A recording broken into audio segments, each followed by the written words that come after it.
Hello friends, welcome to the show Talk with your Doc. I am Dr. Prashant Jani and with me is Dr. Kushal Dighe. Dr. Hello. Kushal Dighe is an interventional cardiologist at Thunder Bay Regional Health Science Center. Today we are going to talk about heart disease. In our last episode we talked about various etiology and risk factors for the heart disease. Today we are going to talk about various signs and symptoms of heart disease, various investigations and treatment modalities, and Dr. Dighe is going to enlighten us about that. Sure. Thank you, Dr. Dighe, for coming again on the show. We really appreciate your time. Thank you for having me. In the last episode, we talked about hyperlipidemia, smoking, sedentary lifestyle, or family history as a risk factor for the heart disease or coronary artery disease. Right. And we left the episode where we were talking about the signs and symptoms of the heart disease. Right. So now if somebody has about 30 to 40% atherosclerosis of the blood vessel of heart, then what will be the signs and symptoms, and what will be the signs and symptoms of somebody who has say 70-80%? Sure. So with 30 and 40% of stenosis in the coronary arteries, the patient will have no symptoms at all because all matters is the blood flow. So even with a 30% stenosis, the coronary arteries get enough blood flow. It has some cardiac reserve. So even when the patient is doing physical exertion or exercise, they still receive enough blood supply, so they won't have any symptoms. So somebody with the heart disease won't have any symptoms. Yeah, so this is like atherosclerosis occurs over many years. So it begins at an early stage, but patients will not exhibit any symptoms unless the coronary blood flow is reduced because of severe stenosis. So when you say severe, what does that mean? So in general terms with us, the severe is anything that is typically over 50% on the left main coronary artery or typically over 70% in the other coronary arteries. So if somebody has a severe stenosis of 50% or more, right, what will be the signs and symptoms when he is just resting, and what will happen when he does an activity? So when they are resting, they still have good amount of blood flow to their heart. So they will not exhibit any symptoms at that point. Okay. So when your cardiac demand increases, when they're doing more physical activities and the heart rate increases to keep up with the demand of their with the demand of the body's work, at that time the heart needs more blood supply for itself to do the work. And because they have 70% stenosis, they will have relatively less amount of blood flow flowing to that part of the heart, and hence they will have symptoms of angina. So when you say angina, what does that mean? So angina is just a medical term for chest pain that happens in the substernal region that typically, we call as typical angina, that comes with exertional activities such as walking or doing exercise or climbing stairs, and that is relieved when the patient stops doing those activities or takes the nitroglycerin spray. And these actually symptoms can also occur in patients with emotional outbursts. So emotion and exercise is similar in terms of cardiac disease, yes. So what is the difference between angina, heart attack, and cardiac arrest? Sure. So angina is just a symptom. So this patient is not an impending heart attack. So he has stable angina, meaning he has this narrowing of the artery, which is about 70%. And every time he walks or does physical activity, he feels chest discomfort or heaviness. That typically is in the front of the chest. It can radiate to the left arm or the jaw or the back. It can be accompanied with shortness of breath. Some people may feel more of an epigastric pain or discomfort, or they feel as a heartburn sensation. But these symptoms typically will occur with exertion. Okay. When, for example, if that 70% artery is blocked 100%, so now there is no blood flow to the rest of the heart muscle, and that's when we say the patient is having a heart attack. So up to 70%, whatever the chest pain that is on exertion is called angina. That's right. And when you get severe chest pain just by standing or sitting, that means that the patient has occluded the rest of the artery vessel, and now the stenosis is almost 100%, and there is lack of blood supply to the heart muscle. And that's when we say the patient will have more symptoms, similar symptoms of chest pain, heaviness, but now they will occur even at rest when the patient is not doing anything. typically the patient will also feel sweating, nausea or vomiting with these activities, sometimes lightheadedness, and this is when we say this patient is having a heart attack. Heart attack. And so what is the cardiac arrest then?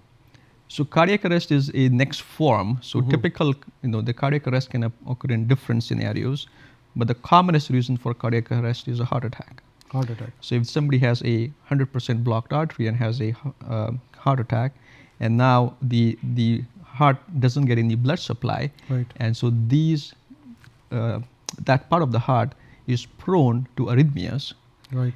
And these arrhythmias can be life-threatening, meaning heart just kind of goes fast by itself in a very erratic heartbeat, and effectively the heart is just trembling. So there is no cardiac output, and hence the patient has no blood supply to the brain, and the patient will collapse with a cardiac heart arrest. stops functioning virtually, probably. That's right. Right. So that's the cardiac arrest. That's right. So now we have an initial symptom as pain on exertion. Right. And then the blockage increases, and then you kind of have a pain at rest. Right. And then you have a heart all of a sudden stops and the patient collapses. That's right. Now this pain in the chest, how do we differentiate this chest in the pain from the other causes of chest in the pain? Like say indigestion also can cause sometimes pain in the chest, and patient may misdiagnose or may think that this is just like a indigestion chest pain. So what they should do? It's difficult sometimes to differentiate between these symptoms, especially for the patient who have never experienced this before. Chest pain. Right. So if the patient never has angina and all of a sudden has this indigestion feeling, they may not be sure, is this indigestion or is this a heart attack happening? But again, the typical thing that will happen with the heart attack is this pain will get worse when they're doing some physical activity. Whereas indigestion, sometimes you can correlate, I ate some different kind of food, and maybe you're somebody who's prone to indigestion symptoms may get more severe indigestion. So it is sometimes very hard to differentiate. The indigestion again doesn't lead to sweating. Typically a heart attack will lead to a sweating. So there are some subtle symptoms that the patient can see that this is a heart attack. I tell my patients, if you are in doubt, don't risk and don't be your own doctor. You better call for help, call for 911. Let the medical personnel decide what's the underlying problem. Right. Now, if you see somebody collapsing in front of you with a myocardial infarction or cardiac arrest, what should be done next? So the first thing is, it's a CPR. They have to learn to do CPR, and there are a lot of programs in the community that teach general public how to do CPR. There are defibrillators available at some public places as well that can help this patient get out of that cardiac arrhythmia, ventricular fibrillation typically, with a cardiac shock. That is. But if those facilities are not available, so those is first say I'm in a movie theater and somebody collapses in front of me. So typically you look for a pulse. So you look for a pulse in the jugular, in the internal carotid artery, or in the peripheral pulse. If you don't find a pulse, you see the patient's not breathing, you start CPR promptly, and you designate somebody else. Or if you're alone with this patient, then you call for 911. You tell them the address things, and you start the CPR until.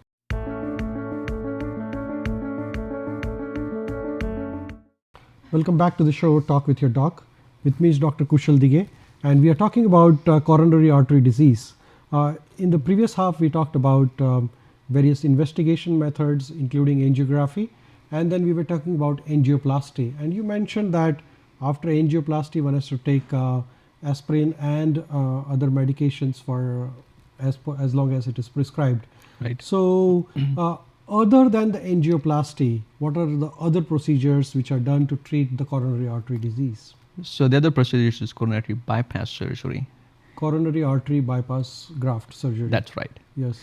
So it depends on the angiogram typically. So if the angiogram suggests that the patient has extensive coronary disease, meaning long segments of narrowings or heavy calcification, or in all three vessels, or in the left main coronary artery. So the more complicated the coronary artery disease is, the more benefit the patient would derive from coronary bypass surgery as opposed to coronary angioplasty.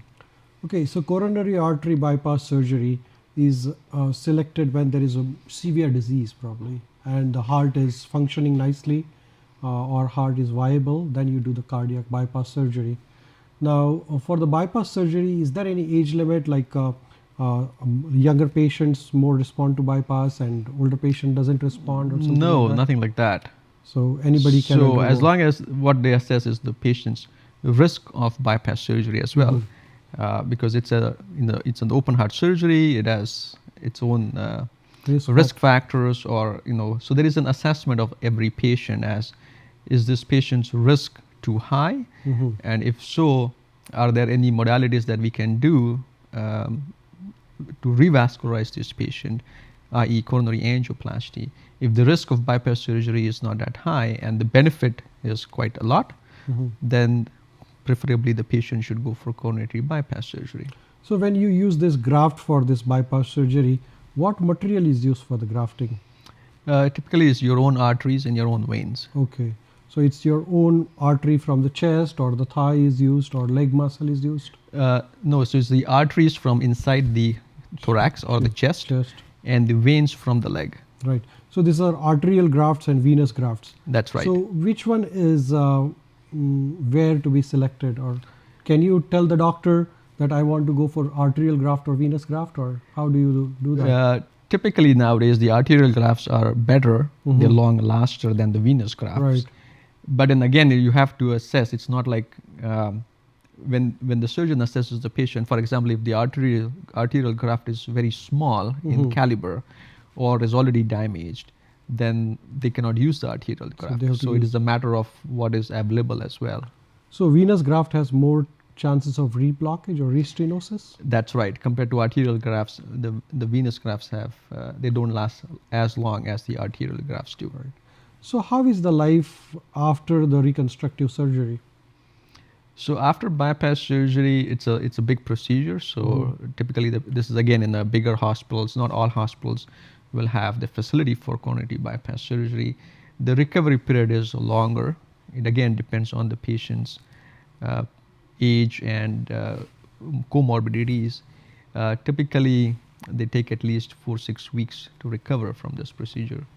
Right. So once the bypass surgery is done, the graft surgery is done, do you have to take any medications for the lifelong? You have to typically be on same medications as you would typically go with angioplasty as well. So doing angioplasty or doing coronary bypass surgery doesn't mean that we have cured you. You still have the risk of either narrowings in your own arteries or narrowings in the bypass grafts or narrowings in the stents. So you still have to be on medical therapy irrespective of the modality of revascularization. Right. And so you need a lifestyle modification changes following the surgery as well? Yeah, so typically all patients after angioplasty or bypass surgery will be enrolled or should be enrolled in a cardiac rehabilitation program where they assess their cardiac risk factors or modify their cardiac risk factors or alter or change or like adjust their cardiac medications based on the needs of the patient. So it's not like once it's done you're all fixed and you can go home and carry on with the bad lifestyle. Right. So modifying the lifestyle, healthy eating, exercise, no smoking. Absolutely. Moving around, no sedentary lifestyle. Absolutely. All these are required modifications so that restenosis doesn't happen. And you can or restenosis or having atherosclerosis in your other arteries. Correct. Right. So you're not replacing these arteries. Correct. You're just treating the problem, and you still have the risk of having blockages in other arteries in your heart. Now, one more thing is prevention aspect. Going back to if somebody's family history is positive for coronary artery disease, say my father has a coronary artery disease, what precautions I should be taking? Is there any non-invasive, I was reading about CT angiogram procedure, which is recommended? Again, if you have symptoms, then yes. If the patient has no symptoms, you can have a screening test No screening test available. No, you shouldn't be screening people just because you have risk factors. No, you can do based on the risk factors. You can do a simple screening test like an exercise stress test. But if you really have symptoms, then you should go for more invasive testing or the test is because some of these will give you some radiation and so on as well. So they are all not that benign procedure tests. So we should have a healthy lifestyle, and then whenever you have symptoms, you get the investigations done. Absolutely. Thank you, Dr. Dighe. It was really useful for all the 2 weeks you were here and help us to know about the various heart disease signs, symptoms, investigations, and treatment options. My pleasure. We really appreciate it. Thank you very much. Thank you.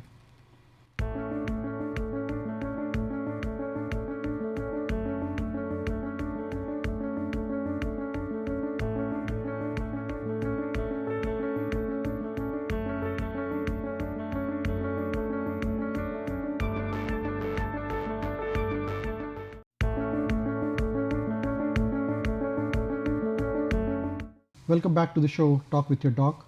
With me is Dr. Kushal Dighe, and we are talking about the ischemic heart disease or coronary artery disease. Dr. Dighe, we were mentioning about what should be done when somebody has a heart attack or heart stops functioning and has a cardiac arrest. We call 911 or do CPR.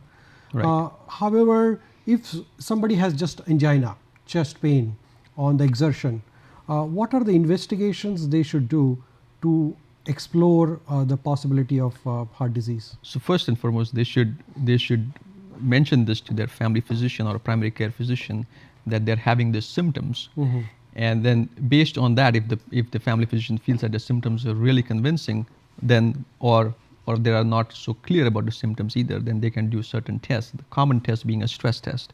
Okay. So a stress test can be just done as an exercise stress test, or if the patient is unable to exercise, they can do what we call as a percent in cardiolite test.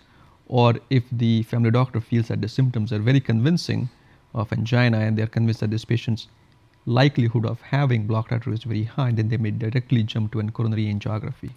Last episode we talked about that somebody having 30 to 40% of coronary artery block, but can have completely normal stress test.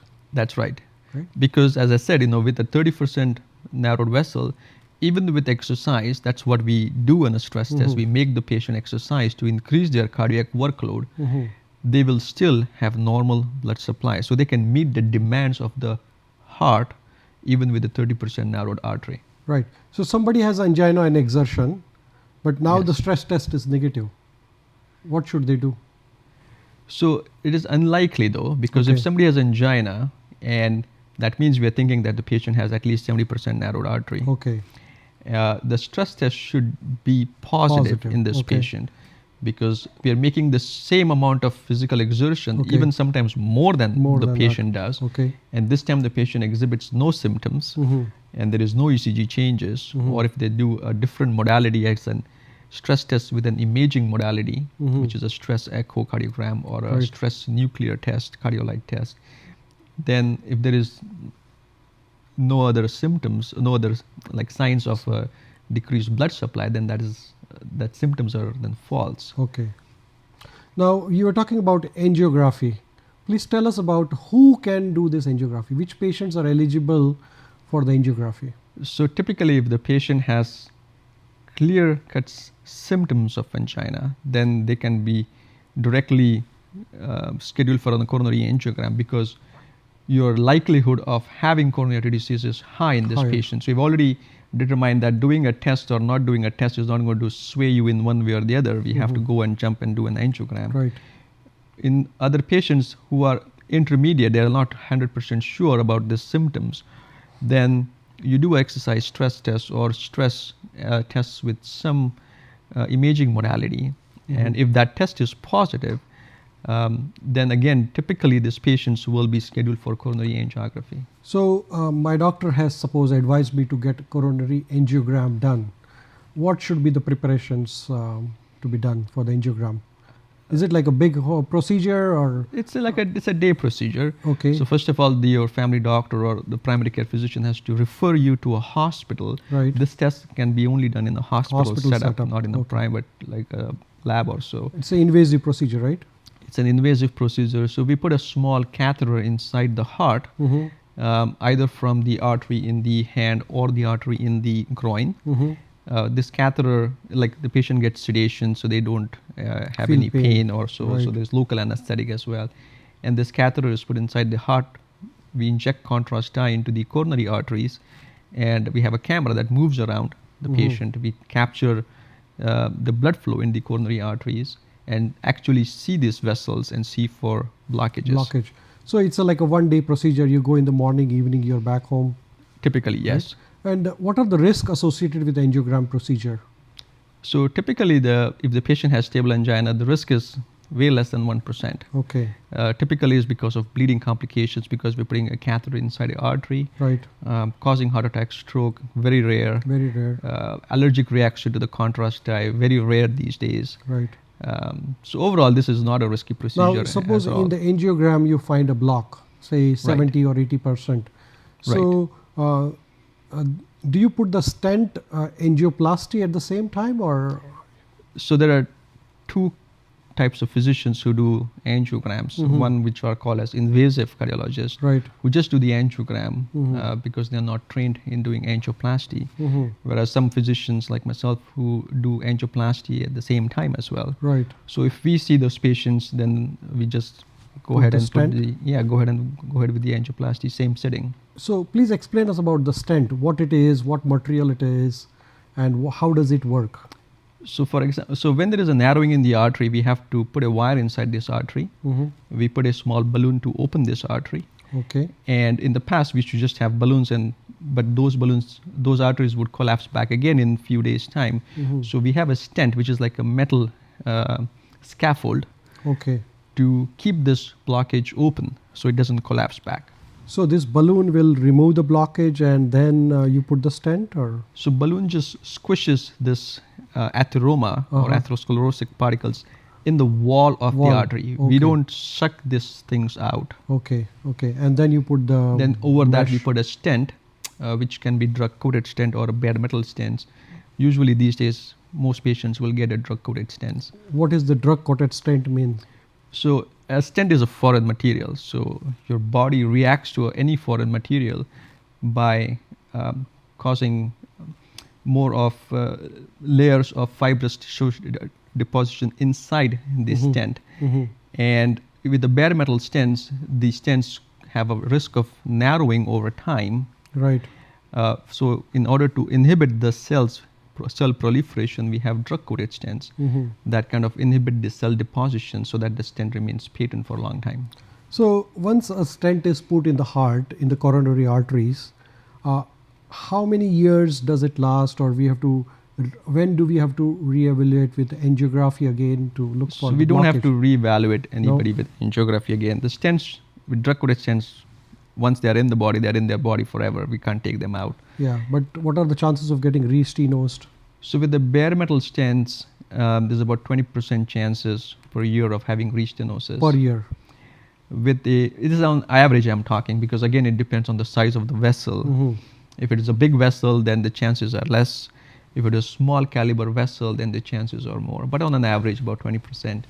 With the drug-coated stents, it's less than 5% per year. Okay, okay. But the patients have to make sure they take the medications as prescribed after the procedure as well. So after angioplasty, you have to take the medicines for whole life? So these all patients will be on aspirin for life. Okay. They will be on an antiplatelet agent. It depends. If it's a stable patient with at least 6 months, if the patient has a heart attack, then at least roughly about a year's time, and then it will be discontinued. So after the angioplasty, one has to take aspirin for whole life. One tablet every day? Or? One tablet, 81 milligram entry-coated aspirin every day. Right. Okay, we'll take a short break and we'll come back and finish the last part of the discussion. Thank you, Dr. Dighe. Okay. Please stay back and we'll come back for the next part of the show.